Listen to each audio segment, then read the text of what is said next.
যাহারা মৃত্যুর সঙ্গে সঙ্গেই জীবনের সুখ দুঃখ সব ফুরাইয়া যায় বলিয়া মনে করে, তাহারা দেহকেই আমি বলিয়া জানে এবং বিশ্বাস করে।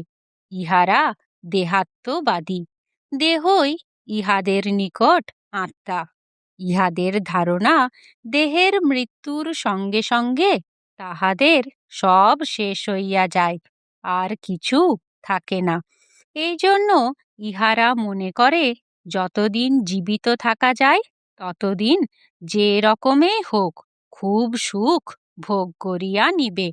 তাই তাহারা বলে, ঋণং কৃত্বা ঘৃতম পিবেত। ঋণ করিয়াও ঘৃত পান করিবে।